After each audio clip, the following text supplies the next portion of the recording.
I'm feeling good. I'm feeling good. And I'm feeling. Vem comigo! Hoje um super convidado, um cara que mudou a maneira da comunicação da relojoaria brasileira, um cara que tem uma legião de seguidores e fãs, um cara que eu sou fã dele, enfim, conheço não há muito tempo, mas o cara é um fenômeno. Seja bem-vindo, Bernardo Brito, entusiasta. Muito obrigado, cara. Você sabe que eu sou seu fã também. Gratidão. Sócio da Avocado Mídia, uma super empresa de marketing. Agência produtora. Agência, enfim, você que está precisando, procura esse cara. Procura lá no Instagram. O Instagram tá precisando dar uma atenção, mas os nossos clientes vêm antes, né? Então com vai certeza. voltar. E aí, como foi Watts and Wonders, feira? Mauro, foi muito legal. Ano passado foi uma coisa muito de guerrilha, né? Era a primeira vez e tal. Esse ano também foi muita correria, foi muito trabalho, é muita coisa para pouco tempo. Eu fui 3 dias, só que dessa vez eu estava com o Eric, que era o cinegrafista que estava com a gente. Ajudou não, ele... Quebrou um galhão. Pô, não, ele fez a parada acontecer, assim. Foi outra entrega, outro patamar. Eu pude focar muito mais no que eu ia falar e não se a câmera estava boa ou não, se eu estava filmando. Enfim, ele fez o trabalho dele excelentemente bem. Excelentemente bem.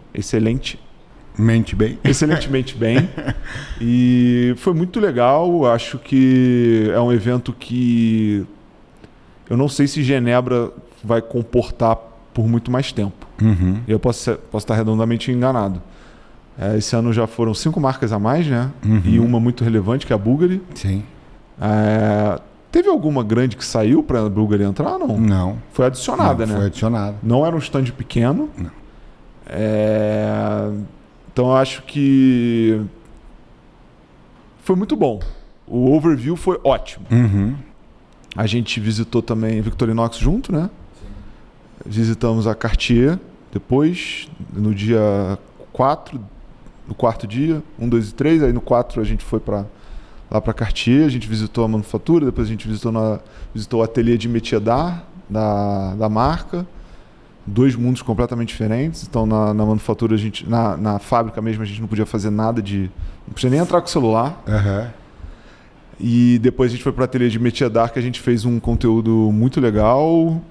Aí eu não vi as outras feiras que eu queria ter visto. Sério? Não eu só conseguiu? fui no... Qual o nome? No hotel? Não. No Icebergs? Qual... Os relojeiros independentes. Minha memória tá muito ruim.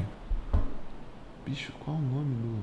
Masters of Horology. Master of Horology, yeah. A gente fez um conteúdo com o Rafa da Statera no Watchmakers United, que foi muito legal. E a gente entrevistou o Jevdet Recep, muito legal também. E na segunda-feira a gente foi para Aldemar Piguet. Em Lebraçu. Uau. Que eles têm um museu lá. Animal, né? Foi. Absurdo o museu. Animal. Muito... O storytelling, assim, muito bem feito. Eles falam das 3 principais complicações dele, né? Da Split Second Chrono, Calendário Perpétuo e Sonnerie. Repetição. Minutes Repeater, que aí eles contam a história de cada coisa, que isso é uma grande complication da Aldemar Piguet. Fantástico. Pequeno, mas fantástico. Não, é muito legal, muito legal. Muito bacana. Eu, em 23, eu fui com alguns clientes para lá, e daí a gente fez um museu, aí nós fomos pro ateliê de restauração. Ah, não, a gente não fez nada, a gente não fez. E aí no final ainda eles levaram nós para um showroom, para o pessoal tinha algumas peças Que tem as disponíveis. coisas na parede? Não, é uma salinha fechada, do lado do museu ali, é uma salinha. Então, que os relógios ficam na parede. Não. Eu fui numa salinha que os colecionadores chamam de Kenzie Room, Uhum. que tem todas as referências em produção da Audemars Piguet. Uau. Não, esse Todas, dos concepts turbilhão até os calendários perpétuos novos. Assim, tudo. Que legal. E aí você pode ver e tal. Muito legal. E aí depois disso, acho que basicamente foi isso, cara. A gente viu um pouco Genebra, que a gente já fez conteúdo sobre Genebra em si, né? Sim, sim. Mas tem muita coisa pra fazer ainda. Muita coisa. Tem muito vídeo para soltar ainda sobre a feira? Tem. Sobre, Não, sobre a feira. Sobre a viagem. Sobre a viagem, sim, porque depois eu fui com a Laís pra Paris, pra Bélgica e pra Holanda, pra Amsterdã. Uhum. E aí, Amsterdã a gente fez com os caras da Amsterdam Vintage Watches, que é o Jasper. Uhum. Bélgica eu entrevistei o fundador da Ressence, que foi muito legal, que eu sou Uau. fã demais, o cara é gente Uhum. boa. Benoit, o cara é gente boa demais. E eles têm um ateliê muito pequenininho lá. Uhum. Os relógios são feitos na Suíça e testados lá. Foi muito legal isso, mas ainda tem muita coisa para soltar. Que legal. Victorinox ainda não saiu, por exemplo. Estamos esperando a resposta para saber se falta alguma coisa para botar no ar. E basicamente foi isso. Que legal, que legal. Eu gostei muito. Qual foram as suas impressões? Eu gostei da feira. Acho que, numa maneira geral, as marcas foram mais ousadas do que o ano passado. O ano passado foi todo mundo mais conservador. Isso foi muito legal. Todo Isso mundo eu mais curti. conservador. Esse ano, coisas diferentes. A Cartier, aquilo ali foi... Ok, muita gente a ama, muita gente odeia, mas puta, Eu amo. foi totalmente diferente, disruptivo. Sim. Voltar com aquilo que eles tinham feito há 50 anos. Ninguém imaginava aquilo. No primeiro impacto eu falei, puta, troço feio pra danar, mas não, é legal, Eu acho foda, cara. né? E Coleção privê da Cartier pra mim é... a Rolex com o relançamento do shape lá do Oyster Quartz ficou bem legal. Que não é o PRX, tá? Exato. Por favor, quem... Uhum. Não, teve um monte de gente me mandando, puta, mano, igual a Tissot. Eu falei, cara, não, volta lá, procura Oyster Quartz aí pra você ver como que era, né? E, enfim, então... Bizarro. É surreal. Vacheron Teve o de 41 complicações, né? é. O que eu fico um pouco triste...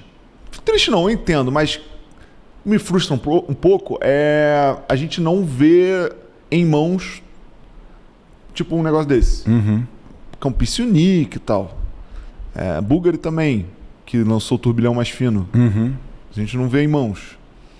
A TAG, segunda vez que acontece isso comigo. Ano passado, eles não mostram o lançamento, o flagship, né? O top. O top, que é o Split Second Chrono Monaco. Uhum.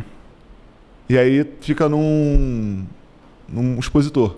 Ano passado não estava na hora que eu fui ver e esse ano não estava de novo, então eu não vi. Uhum. Enfim, eu acho que isso eu fico um pouco decepcionado, mas de todas as outras, Rolex, Cartier, WC, Panerai, Zenith, as pequenas, Nomos, Uhum. a Languezone, aí acho que a interação é muito melhor Uhum. para marcar os touch and feel, para ver as coisas, por aí vai. Não, pegando o gancho do que você falou no começo, que a feira talvez fique pequena, eu acho que a grande mudança vai ser se o SWAT Group resolver voltar. Porque o SWAT Group está fora. Aí vai... Mesmo que o SWAT Group não volte com todo mundo... Nem cabe ali, pô. Exato, mas se você pegar só Omega, Longines, Breguet e Blancpain, que seriam talvez as 4 principais marcas deles, Sim. que não tem mais espaço ali. Mas no No centro de convenções tem mais espaço? Ou não? Você não sabe? Não sei. Mas eu acho que não tem. Eu acho que não tem também. Eu acho que eles estão no limite. É. Mas enfim, show pelas tuas impressões. Mas aí eu fiquei triste que eu não fui no Beau Rivage nem na Time to Watches. Porque o Beau Rivage, quando eu ia... No dia que eu ia, eu encontrei o Rafa no meio da rua. Ele falou, cara, eu fui lá, não tinha nada. Tudo meio fim de festa, assim. Eu falei, não vou perder meu tempo indo lá. E a Time to Watches, eu... Também não deu tempo. Eu acabei indo no Beau Rivage. O Beau Rivage, pra mim, é muito legal. Assim, bem interessante. Bastante marcas, até acabei indo conhecer algumas marcas, pegando as peças, fiz foto e tudo, mas o que mais me chamou a atenção foi o preço. Tudo muito caro. Tudo muito caro, Bernardo. Não sei, até comentei com O Igor. Com o Igor também, mas, cara, tipo, o relógio de 40, 50 mil euros é normal, É pinto. entendeu? Exato. É tipo, quanto custa? 90 mil francos. Exato. Tipo, Então, isso acabou me chamando a atenção. Ok que se estão produzindo e estão pedindo isso porque tem gente comprando, mas, cara, eles subiram muito os preços. Tinha relógio que era metade disso há 2, 3 anos atrás, entendeu? e isso acontece muito no Geneva Watch Days, né? Que acaba sendo o Beau Rivage. Eu nem sei como é que vai ser esse ano, porque já que a Bulgari foi pra Watches and Wonders e ela fazia parte do Geneva Watch Days, eu não parei pra olhar as marcas assim. Mas geralmente são os menores e tal. Sim. Já sei que não vai ter Ressence. Então, é muito caro. Tudo. E a Time Watch também. Então, eu fui no sábado na Time Watch. Legal, bastante marquinha legal. Mas, cara, também, assim, o mais barato que vi de marquinha legal ali, puta, era 20 e poucos mil francos, entendeu? Aí achei um cara, tenho que lembrar o nome da marquinha, que tava lá embaixo, que daí era no último... Na Time to Watch. Na Time to Watch, no sótão, lá embaixo, que tinha mais alguns expositores. Aí tinha um cara com um relógio, um 6497 calibre, tal, que ele fazia. Ele já tinha trabalhado na TAG e tal, uma marquinha dele. Aí o relógio de 3 mil francos. Falei, cara, aí beleza. Sabe aquele de Carvalho, que é um português que tem... Sei. Que tem, É bonito o relógio dele. Tá legal, muito legal. Ele tem, acho que 305 anglagens em todo o movimento. Puta, top. Cara, mas 33 mil francos suíços para um 6497, não estou falando que não vale, de maneira alguma. Eu só estou falando que eu acho que é muito caro. Tá? Esse menino, que é de La Chaux-de-Fonds, depois eu posso até procurar, o Lucas me cobra para eu pôr a foto dos dois relógios aqui. Ele tem um relógio que é muito parecido, quase no mesmo tamanho, com o mesmo mecanismo, e o cara também estampou. Não tem o mesmo trabalho, tanto de angulagem que o outro, mas é um mecanismo esqueletizado, o mesmo calibre 6497 e tal. Porra, com duas caixas, uma caixa chinesa, outra caixa suíça. Um 2.800 francos, outro 3.500. Então, exato, aí tudo bem. Mas esses relógios mais em conta, assim, mas em conta, né? Que 3 mil francos hoje são quase 20 mil reais. 20 Começa conto. por aí. Uhum. E o que eu preciso ter de relógio para chegar? Que eu gosto, o que tem na minha fila, né, de compras, para eu desprender um dinheiro em um relógio desse, que muitas das vezes a gente não sabe como é que vai ser o custo de manutenção, que a gente sabe como que é de um Cartier, de um Omega, de um Rolex, que é quase beira o zero nos primeiros 10 anos, assim. Tô errado? Não. Como é que vai ser? Entendeu? E aí, como que eu boto isso como prioridade? E isso acaba me travando um pouco. Um que eu gosto muito é a Mida, aquele do relógio de piloto. Sim. que é como se fosse um digital, né? Só que é jumping hours. É um relógio de 3 mil e pouco. Mas é muito diferente. Sim. Então eu teria. Então eu fico meio assim... O que eu de fato teria? O que de fato eu investiria, entendeu? Aonde eu... Aonde eu boto meu dinheiro? Sim. Eu fico meio... Eu acho que é legal você ter microbrands ou marcas menores, eu acho que é bem interessante. Mas você tem que estar ciente que você tem um risco paralelo de manutenção, que isso pode, se faltar peça ou se for um mecanismo in-house, alguma coisa assim, você vai ter uma dificuldade maior para você... se for in-house, você vai ter que mandar de volta, né? Então, eu tive um caso, então isso para você que está em casa, prestem bastante atenção. Tem um cliente de Curitiba, ele tinha comprado um relógio, uma peça exclusiva, 25 peças no mundo e tal. Ele era um calendário perpétuo com corda manual, calendário perpétuo, e ele tinha latitude e longitude, tá? Ele tinha comprado esse relógio de um cara aqui do Brasil que tinha pego na fábrica, trouxe para ele, enfim, e esse relógio deu problema. Aí quem fez a ponte comigo no primeiro contato foi essa pessoa que tinha vendido o relógio para esse cliente. Mas o dono desse relógio já era meu cliente em Curitiba. E aí ele falou, Mauro, você pode vir? Eu falei, eu posso, se não tiver nada danificado, eu posso fazer a manutenção, e enfim. Aí desmontei, comecei a desmontar, ele tinha 2 engrenagens quebradas. Eu fiz contato com a marca, com a fábrica, uma fábrica em La Chaux-de-Fonds também. Eles foram super solícitos, mandaram a guia técnica e tal, eu identifiquei e falei, eu preciso dessas 2 peças. E aí passou um tempo, falou, nós não conseguimos fornecer, ele se enquadra nos vintage, porque tem mais de 15 anos, a gente precisa consertar o relógio aqui. Eu falei, ok. Aí, enfim, informei a pessoa, informei o cliente também, levei o relógio para a Suíça, fui lá na fábrica, deixei lá e tal, os caras passaram o orçamento, tipo 6 mil francos suíços. Porra. Passa 6 meses, os caras mandam um outro e-mail, falam, olha, o relógio não tem conserto, nós não temos peça para consertar. A própria fábrica fez isso. Enfim, essa pessoa tentou me dar uma experiência, falou, Mauro, o que eu faço? Falei, cara, quem vendeu o relógio foi você, eu não tenho nada a ver com isso. Mandei um e-mail, falou, o responsável agora é essa pessoa.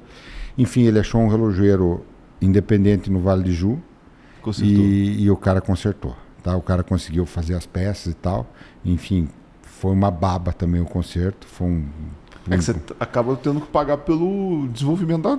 Não é que você não paga só a peça, você paga o desenvolvimento da peça. Não sei se pagou 7, 8, 10 mil francos, mas enfim, foi uma fortuna para consertar o relógio. Então, esses são o risco que você tem, às vezes, de você ir para uma microbrand, para algo mais nichado, mais especializado. Então, daqui a pouco você tem um baita problema. Eu gosto muito. Mas aí isso aí que você falou. Isso aí é pior ainda, né? Uhum. Então, por isso que às vezes é legal você olhar alguma que tenha um movimento de alguma marca de movimento. Sim. E você consegue ter uma... Sei que a Celita, sei que a Soprod, sei que a ETA, vai... aquela que o Rafael tá usando, La Joux Perret. La Joux Perret, sim. Então você consegue ter um pouco mais de facilidade, né? Porque essas marcas fazem muito movimento. Sim, sim. Aí você tem muito mais peça, você tem muito mais acesso. Exato. Agora, por exemplo, o Jeff Detz Rechap. Uhum. Você já viu o relógio pessoalmente? Não, pessoalmente não. Caramba. Só por foto. Loucura. Ele não entregou nenhum ainda. Ele tá entregando agora. Uhum. E... um relógio de 90 mil francos. Uau. 90 mil francos. São 700 mil reais. Uma paulada. Porra! Uhum. Aí vira uma coisa tipo, tá bom, é realmente uma coisa muito admirável, assim. Uhum. É muito legal o Minutes Inerts. O relógio vem ponteirinha e para. 1 minuto. Uhum. Mas se der problema, você tem que mandar para lá, né? Em 99% dos casos tem que voltar para a fábrica. É loucura. Mas enfim, Bernardo, deixa eu te perguntar, como é que começou a paixão por relógio? Quando isso nasceu em você? Desde pequeno? Desde a infância? Desde pequeno, eu já contei essa história algumas vezes. E a minha avó tinha um amigo, E ele trabalhava com antiguidade e tal. E ele jogava carta toda terça, sei lá, na casa da minha avó. E ele levava muito relógio. Cada vez ele tava com um relógio diferente. Isso aí eu devia ter, sei lá, uns 8, 9 anos. E lá no Rio tem uma loja de uma charutaria no Rio Sul, no 4º andar. Uhum. Tem até hoje, se eu não me engano. E tinha uma vitrine da Fóssil. E eu comecei a ficar obcecado em fóssil. E eu comecei a encher o saco da minha avó. Vó, me dá os fósseis, me dá o fóssil. Aí ela foi lá, comprou o fóssil. Só que antes disso, eu achei uma foto que eu devia ter uns 4, 5 anos, que eu tô com... Eu acho que é um Cássio digital, que ele tinha um botão no meio que você acendia a luz. Eu acho que é um Cássio, eu não tenho certeza.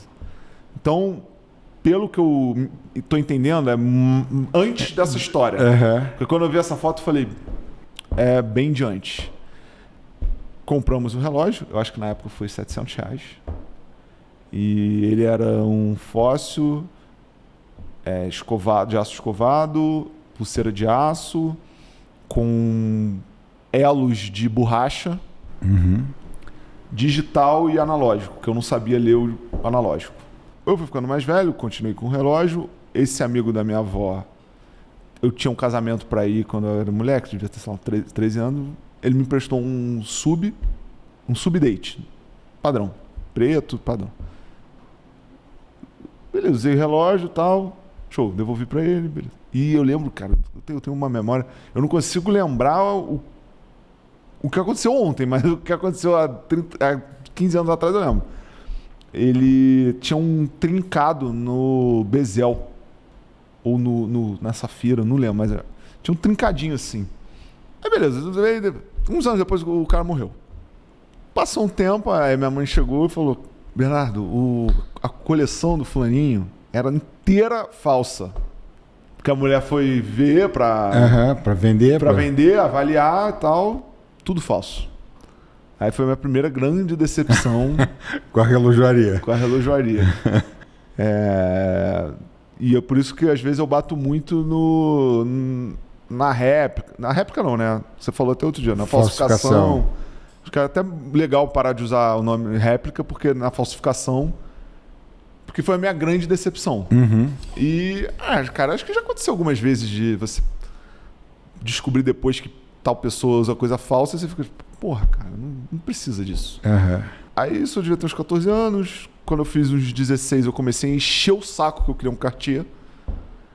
Aí falaram, não vai ganhar. Comecei a frequentar uma loja que tem lá no Rio. E fiz 18 anos, ganhei da minha mãe e da minha avó o Rondo Solo. Que inclusive foi meu primeiro relógio sério, foi um Cartier Rondo Solo. Deve ter o quê? 42? 42. E uso esse relógio. É o meu relógio mais importante. Eu uso todos os eventos especiais da minha vida. Usei no meu casamento, que inclusive a gente fez um conteúdo junto com a Cartier sobre o relógio. Uhum.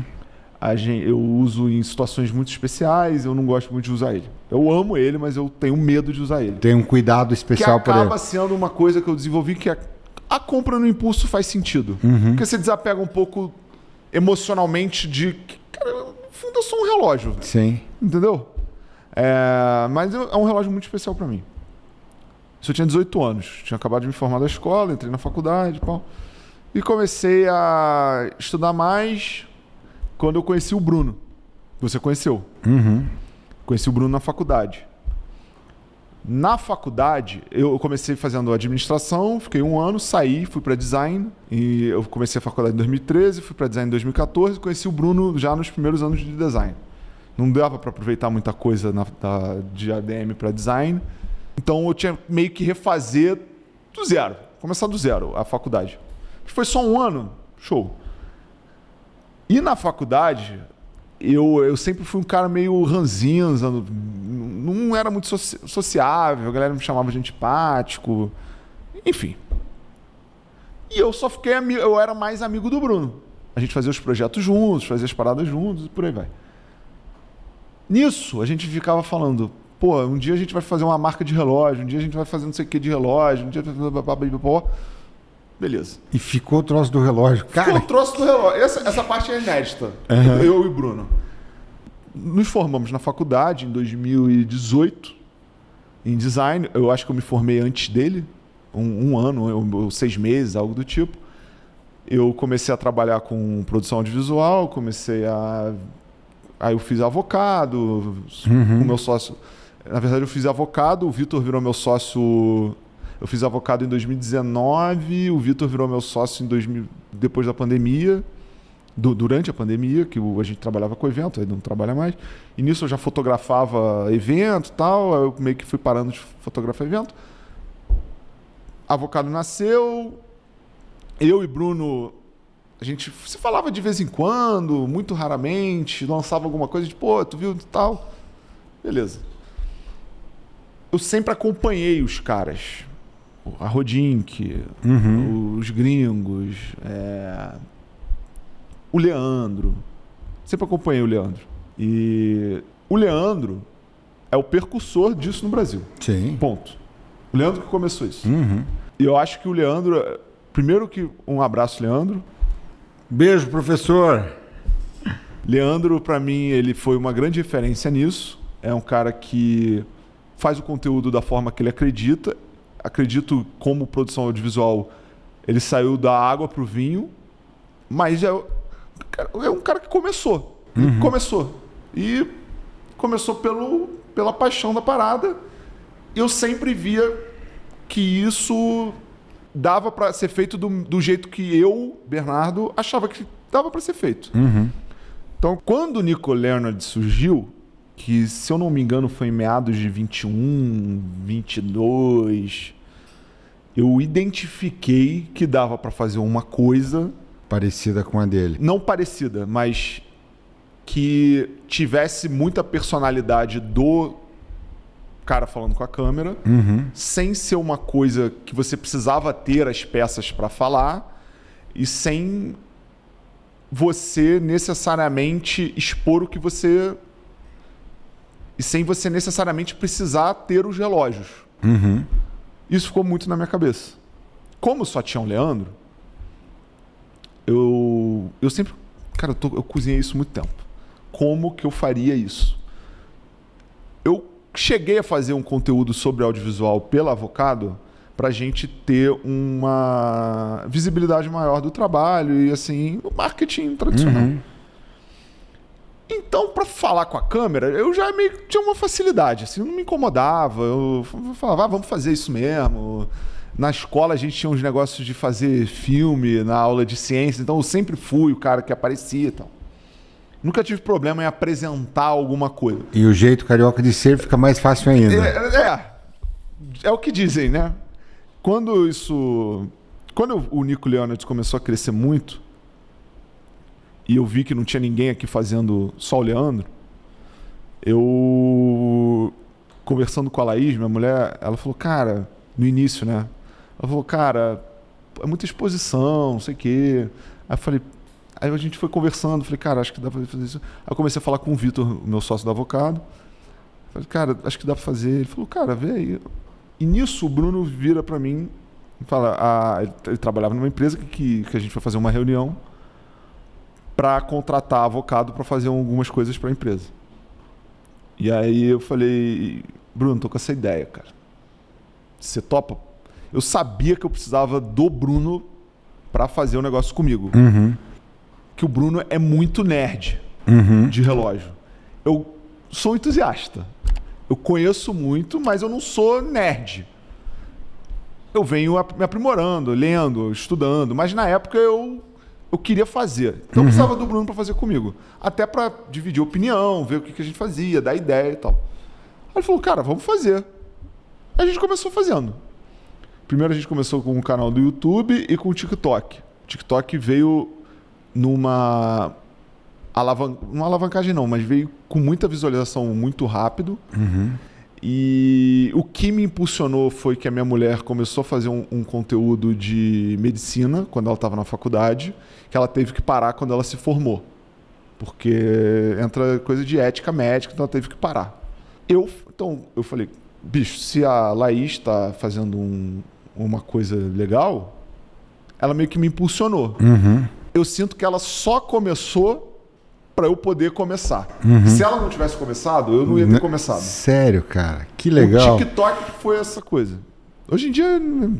Então, do 0 ao 10 mil no TikTok foi relativamente rápido. Só que do 10 mil em diante, eu conheço umas meninas que fazem um conteúdo na internet, ela falou, cara, faz o Instagram logo. Só faz. Eu falei, beleza, só faz. E começou como Bebê Watches, né? Só que era um nome muito ruim, muito caricato, bebê, de bebê. Mas Bernardo Brito. Bernardo Brito. E teve até alguém que perguntou, é Bernardo e Bruno? Eu falei, não, era Bernardo Brito. Aí quando a gente começou no YouTube, eu falei, cara, a gente tem que postar no mínimo uma vez por semana, e vamos tentar manter a constância, e a coisa foi aumentando. O YouTube foi mais devagar, aí o Instagram começou a aumentar, isso foi em março de 2023. Já em março de no final de 2023, e aí foi quando teve a Watches and Wonders de 2023, eu falei, vai ter muito assunto para eu falar, depois pode ser que acabe os assuntos, e não acabou até hoje, né? E vamos aproveitar o Watches and Wonders que eu falo dos lançamentos, depois eu invento qualquer coisa. E eu comecei a falar dos relógios que o Jay-Z usava, ele tem um Patek Philippe 2499, aí teve um que eu falei do relógio do John Lennon, que é um 2499 também perdido, que tá com a Yoko. Então, comecei a falar dessas peças que, por exemplo, o Leandro não falava. Ele falava mais de relógio mais acessível, relógio que... várias opções e mais das histórias dos relógios. Eu falei, cara, eu acho que eu posso ir nessa pegada. E foi assim. Aí, no final do ano de 2023... Foi quando bateu 10 mil no Instagram. E aí, depois que eu mudei um pouco o formato, que eu fiz o Spotted, saiu de 10 mil para 300 em, 6 meses. Então, foi aí que teve uma virada de chave. O canal ficou mais sério, ficou mais profissional. Hoje, a produção ainda é meio que dividida com o Avocado, a edição é um pouco dividida com o Avocado que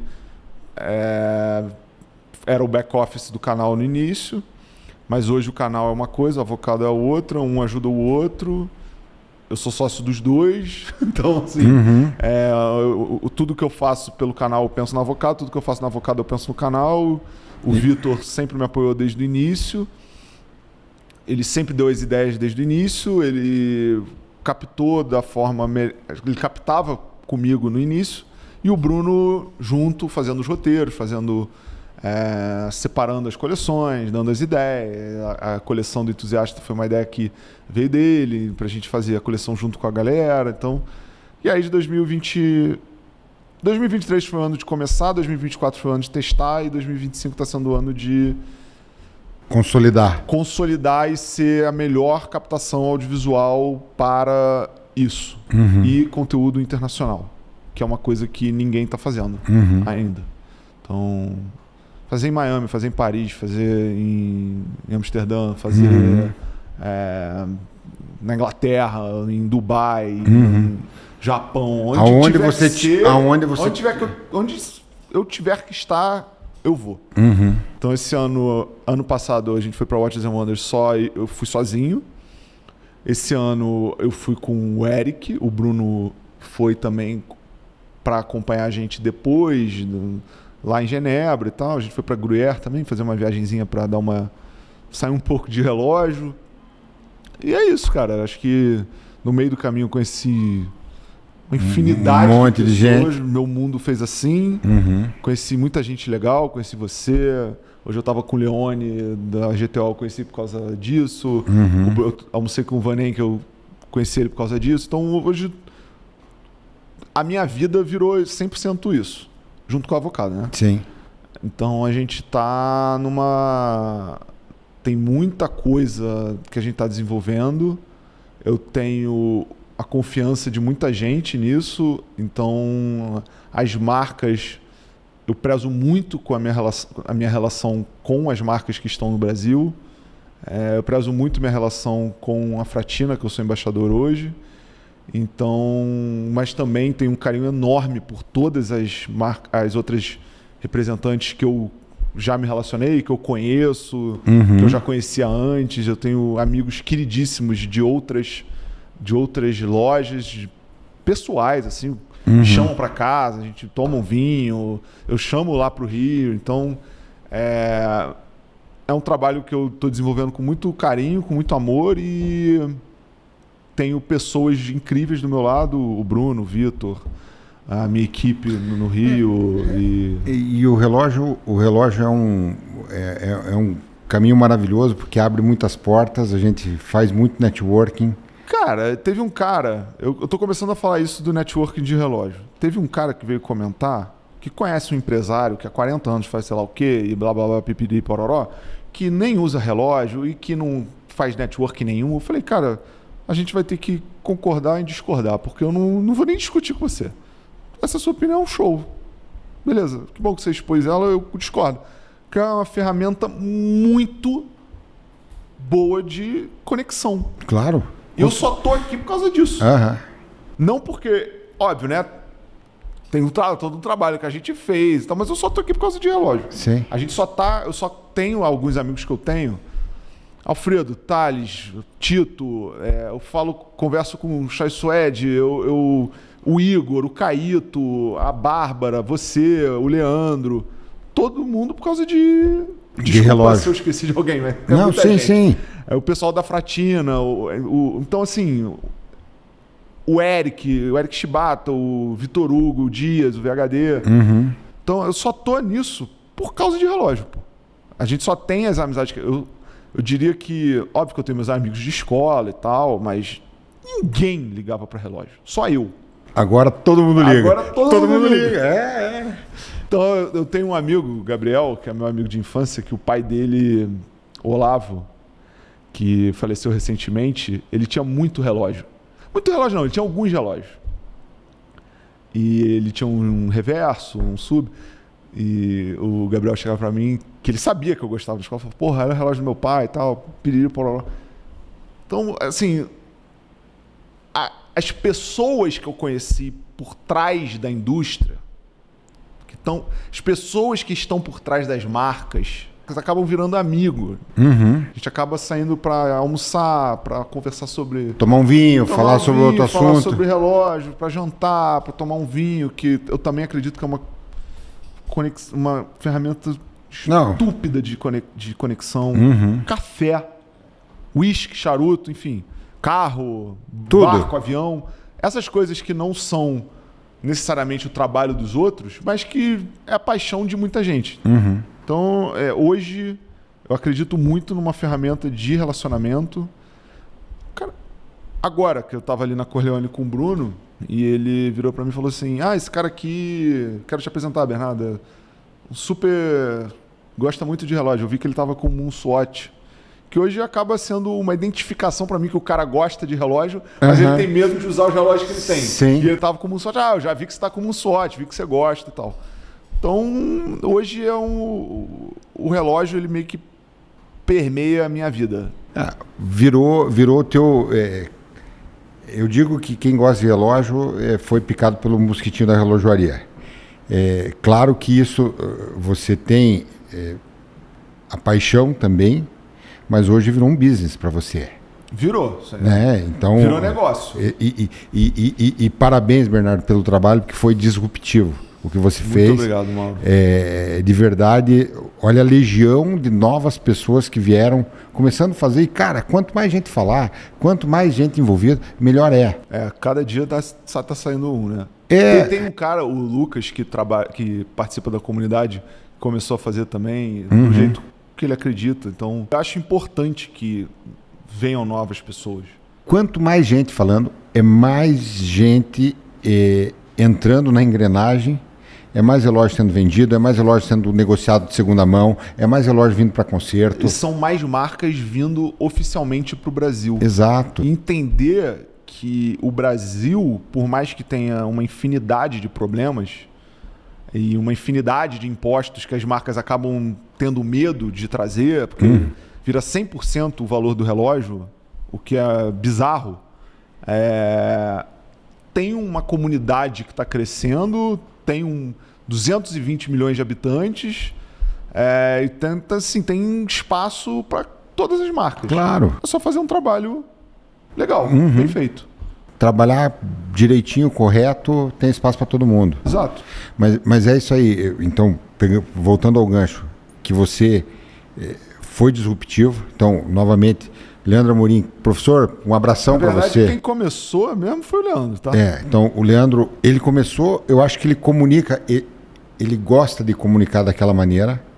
E eu acho que ele é muito verdadeiro do jeito que ele comunica. E ele foca naquele perfil de comunicação. E ele acredita muito naquilo e ele não quer, talvez, mudar isso. Você veio com uma nova identidade, com uma nova maneira de comunicar. E o Leandro Carioca também, né? Exato, o Leandro Carioca também. Enfim, mudou a maneira. A tua comunidade, cara, tá... Hiper parabéns. A comunidade é uma coisa que a gente construiu de pouquinho em pouquinho. Começou, enfim. Hoje eu tenho alguns conselheiros assim da comunidade e eu fico muito feliz de que a comunidade é um espaço que os membros se respeitam e respeitam as regras, porque sabem que se sair da regra vai ser expulso. Então teve um dia o cara começou a postar um monte de relógio falso, ele foi expulso. Devolve o dinheiro. Cara, sai daí. Toma seu dinheiro, eu não quero seu dinheiro. Então, assim, eu quero que você esteja na comunidade. Participe. Veja o que o pessoal está postando. Lá tem de tudo. Tem de Patek Philippe até G-Shock. Um sempre auxiliando o outro. E uma das coisas que a gente sempre se preocupou foi de não virar uma zona. Tem muita interação. Você tá lá, você sabe. Sim. É o dia inteiro. Se eu travo ali meia hora pra fazer um anúncio, os caras vêm me cobrar. Porra, a comunidade tá fechada por quê? Eu falei, calma, cara. Já vai me voltar. dá meia hora só pra... Às vezes eu esqueço de reativar, mas beleza, eu vou reativar. Então a galera tá sempre ajudando muito um ao outro. E os assuntos política, religião, futebol, eles não entram na comunidade. Não entram. E se entrar, tomam por favor, toma uma advertência. Não é sobre isso. Tá nas regras. A próxima é expulsão. E a gente tá fazendo esse trabalho porque quem tá ali por relógio merece muito respeito. Primeiro, porque tá apoiando o meu trabalho. E segundo, que eu tenho que respeitar esse cara. E esse cara, eu tô respeitando o quanto ele investiu pra estar ali. Eu tô respeitando o comprometimento dele. Eu não posso deixar um cara que tá avacalhando tudo ficar lá. Claro. Ele vai sair, ele vai ser expulso. E a comunidade, os eventos... Ontem a gente fez foi muito engraçado. Não é um evento que o relógio é o fim. O relógio é um meio. A gente tá ali... Sim, pra bater papo, pra por causa conversar. De relógio, mas a gente vai falar de muito. Um vai fazer negócio com o outro, um vai contratar a empresa do outro, um vai ter agência de viagem que vai vender serviço pro outro. Então é sobre isso, entendeu? Aquele outro evento que você fez, que eu participei, também foi muito legal. Eu encontrei clientes meus que eu não conhecia, mas que eram clientes da Watch Time. Sim. E a galera da Watch Time, a galera do grupo tá trazendo tudo para cá, eu acho. Sim, eu acredito. Então, isso que é muito legal, entendeu?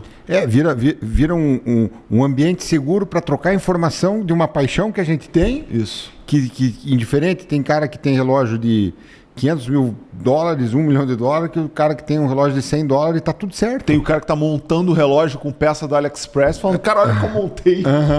Então eu tô muito feliz. Eu tive uma reunião ontem para fazer tipo um debriefing da comunidade. Então foi uma coisa que eu falei, cara, eu estou genuinamente satisfeito, porque o meu comprometimento com a comunidade está altíssimo. A gente fez uma pesquisa de satisfação com alguns membros lá. A gente recebeu o feedback, tratou do assunto, ouviu e mudou. Então, eu interajo lá todos os dias. Evidentemente que uns dias menos que os outros dias mais. E na Watches and Wonders eu mandava um resuminho do que aconteceu, foto, áudio, falando, gostei mais disso, não gostei tanto disso. Então os eventos estão muito legais. Isso é o que muda tudo. E em breve a gente vai fazer a nossa Masterclass. Masterclass. Vamos fazer. Você está convidado e tem aí uma turma para você montar que é totalmente cortesia e patrocínio da Watch Time. Vamos embora. Tá? E tenho certeza que você vai adorar e esse troço vai virar Não, eu imagino que vire uma bagunça, né? Uma bagunça organizada. Eu brinco, eu falei que eu vou começar a montar. Eu já comecei, tem uma caderneta que eu começo por as frases, sabe? Aí o cara pegou e mandou uma foto pra mulher.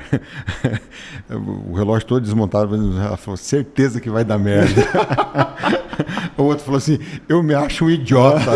O Mauro falou assim, ó, é simples, é só pegar esse parafusinho aqui. Cara, eu não... O que mais me impressiona é a habilidade de tratar com peças tão mínimas. Isso pra mim é... Não, é muito legal, Bernardo, porque assim, a dinâmica que foi conseguido criar para tudo isso, hoje ela está, digo, 99% azeitada. A minha equipe de apoio, porque eu tenho 2 relogeiros que ficam junto comigo, então eles também são fundamentais para que o andamento seja perfeito. Mas mais ou menos em 3h30 você desmonta um relógio inteiro, um mecanismo Celita SW200. 3h30? 3h30. Um Celita SW200.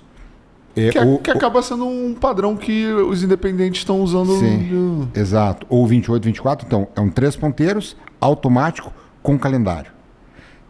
De data só. De data. Só data. Tá? Então, nós vamos desmontar inteiro, todo mundo junto. A hora que terminou a desmontagem, então começa o calendário, depois o rotor, a parte do automático, as inversoras, e daí saca tudo, balanço, âncora, roda de escape, se desmonta inteiro. Fazemos uma pausa, ou enfim, tem uns salgadinhos aqui, uns sanduíches, a gente come 15, 20 minutinhos. Às vezes, quando a turma está interagindo muito, espaça um pouquinho mais, e a gente começa a fazer o passo a passo da montagem. Então, se a gente começar às 7, geralmente às 8 e pouquinho, a gente terminou, tem a pausa. E, cara, quando é 10 e pouquinho, 10h30 tá terminado, entendeu? Sim. E todo mundo monta e tudo funciona.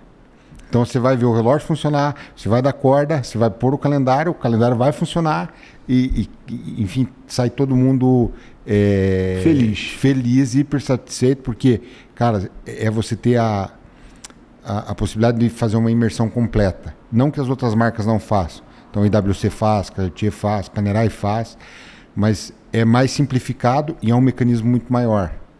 Então, o IWC, você solta a ponta do tambor, a roda de centro e a roda terceira. Escape, âncora e balanço, você não mexe. Eu fiz o da IWC, entendeu? E aqui não. Aqui você desmonta tudo, cara. Não, mas também o da IWC é muito legal, mas ele é muito mais curto. Sim.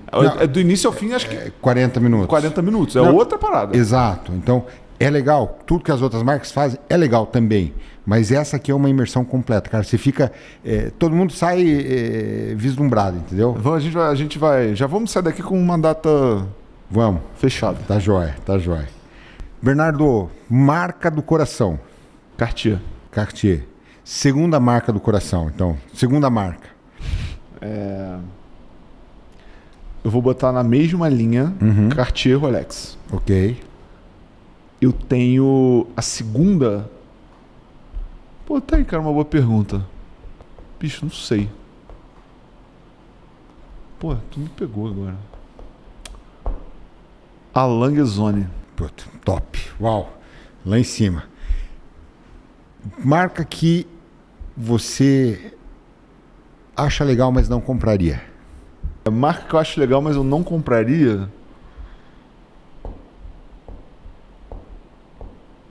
Pode ser Posso viajar assim? Pode, claro.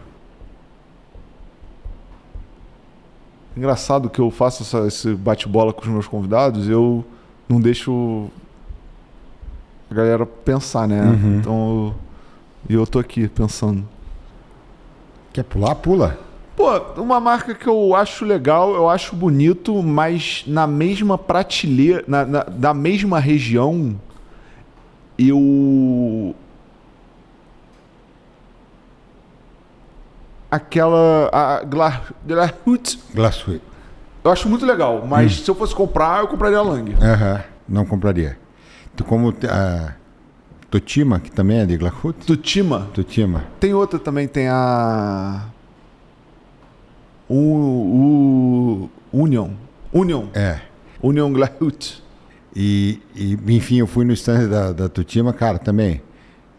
15, 20 mil francos pra cima, não lembro se ele era turbilhão ou era repetição. 60 mil. Posso mudar minha resposta? Pode. Uma marca que eu acho legal, eu não compraria Blancpain. Blancpain.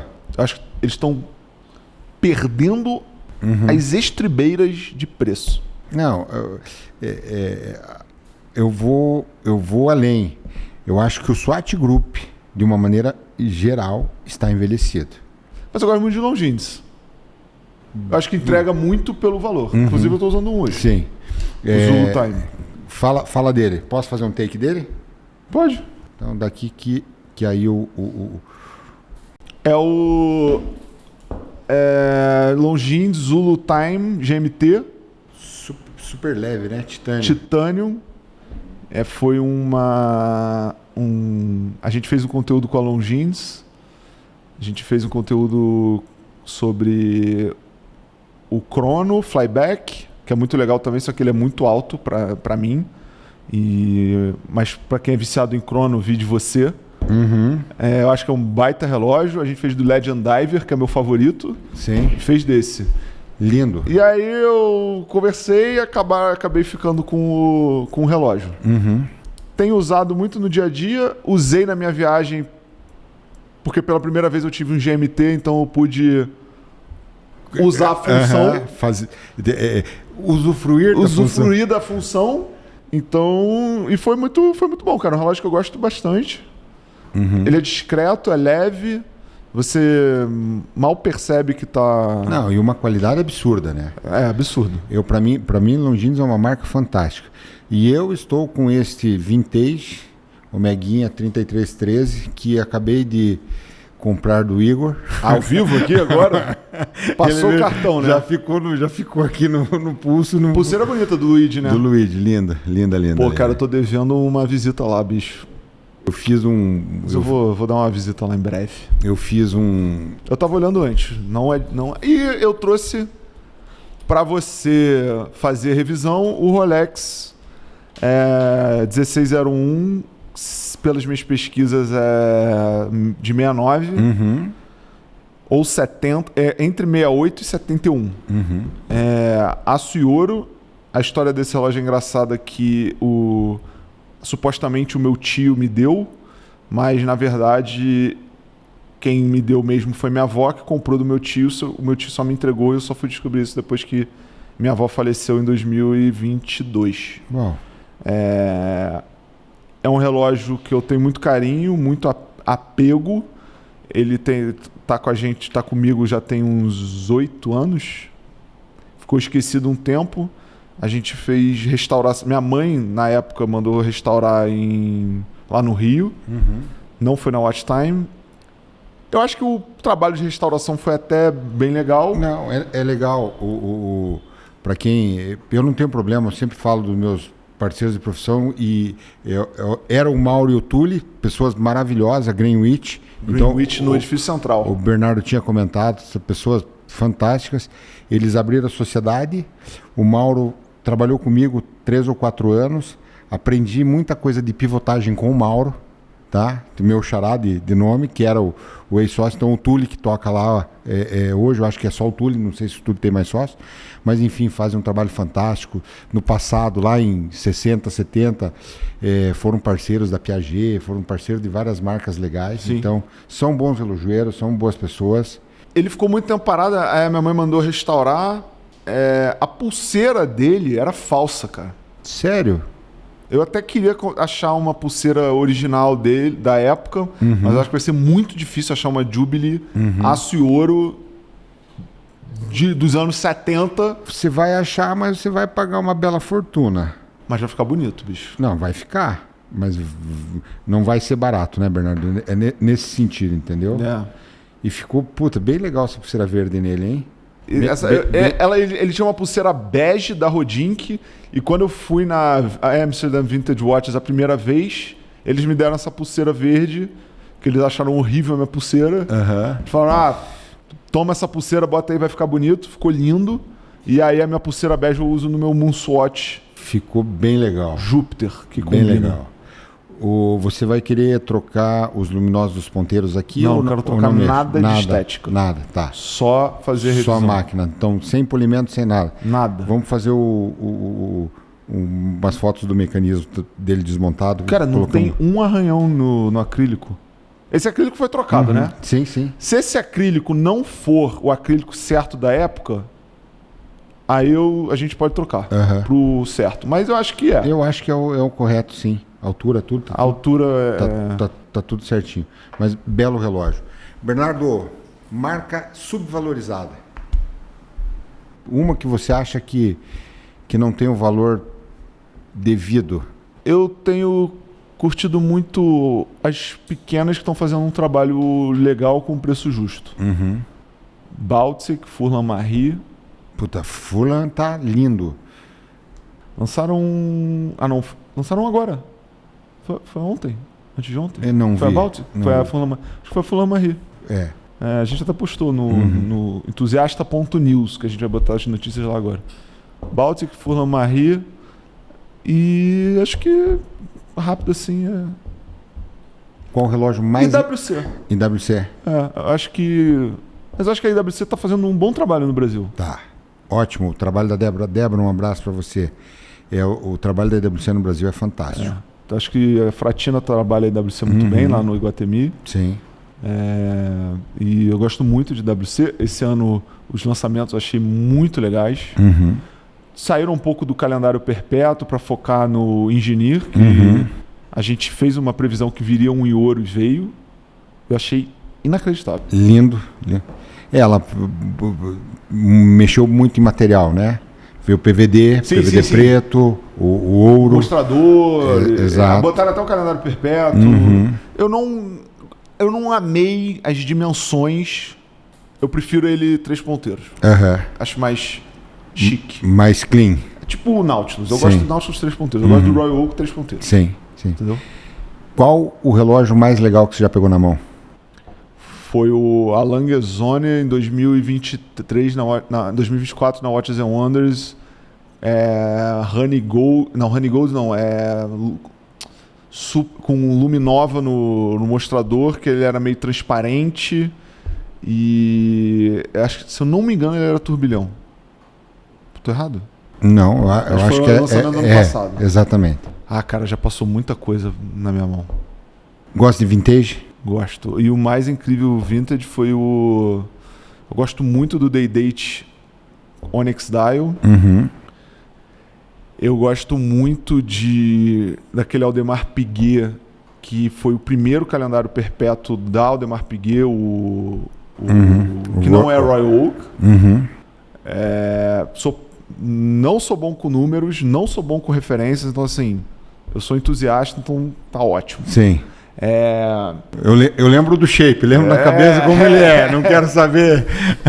Os caras me falam os números e falam, bicho, Tá tudo certo. tá tudo certo, eu vou esquecer, beleza. E o Patek Philippe 5004. Patek 5004. Foi esse que eu te mostrei foto agora. Aham. Puta, lindo. Lindo, maravilhoso. E de não vintage, eu tenho uma pessoa colecionadora que eu conheço, tem uma coleção inacreditável, focada mais em Rolex, que tem Rolex Daytona Rainbow, GMT Full Pavé Diamonds, tem John Player Special Vintage, tem Uau. uma loucura. Já vi muita coisa legal com essa pessoa. Acho que de cabeça, assim... Esse Alan Zone em 2024 foi muito... Foi o que chamou a atenção. Pra fechar, Bernardo, e o Grail? O Day-Date Onyx. Day-Date Onyx. Ou um Alang Big Date. Eu tô muito olhando alguma coisa em aventurina. Ouro branco ou ouro amarelo? O Day-Date? Não, o Langzone. Ah, eu gosto mais de ouro branco. É. Day-Date eu gosto mais de ouro amarelo. Uhum. Day-Date também. É a cara dele, né? A identidade. Ouro amarelo ou rosé, né? Uhum. Então... Show, show, show.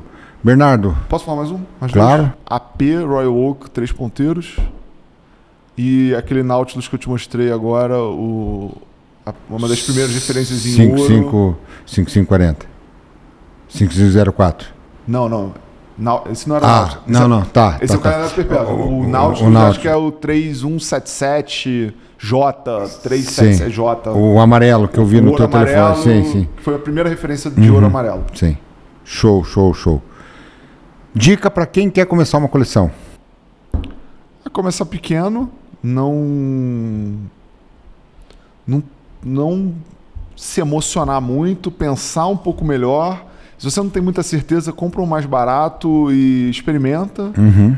Acho que o nosso amigo da Impala, Renan, faz um trabalho excelente para quem quer comprar. Óbvio que para os colecionadores Sim. que gostam de coisa diferente, mas para quem quer comprar um primeiro relógio, Ali faz. para mim lá é o go-to. Uhum. Ah, eu quero comprar o primeiro relógio.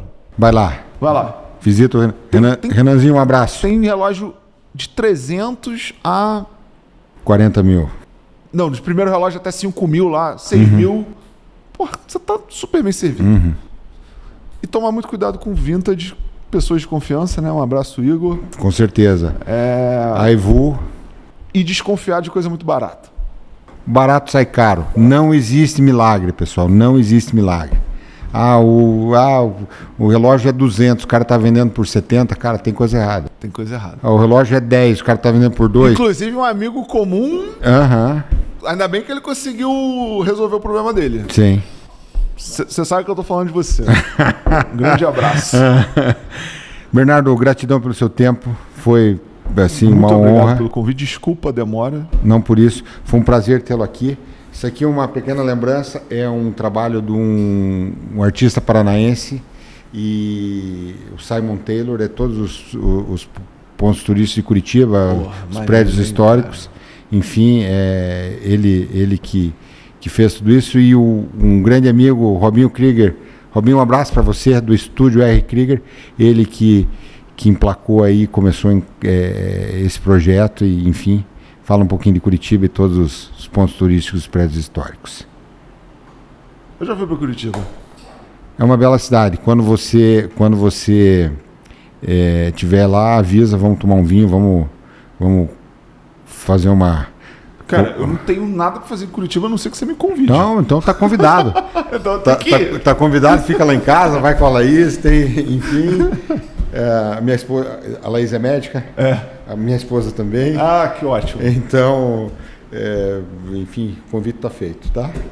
Obrigado, querido. Gratidão, prazer, Obrigado, sucesso. Parabéns novamente pelo teu trabalho. Muito Que obrigado. você, esse movimento que você gerou. E parabéns por ser a referência em assistência no Brasil, né? Gratidão, obrigado. São Paulo, Curitiba e Rio? São Paulo, Curitiba, Brasília. Rio e Brasília vão abrir, estamos em processo de abertura lá agora. Sucesso, querido. Valeu, pessoal, fiquem com Deus protegidos e até o nosso próximo vídeo. Abraço a todos. And I'm feeling good.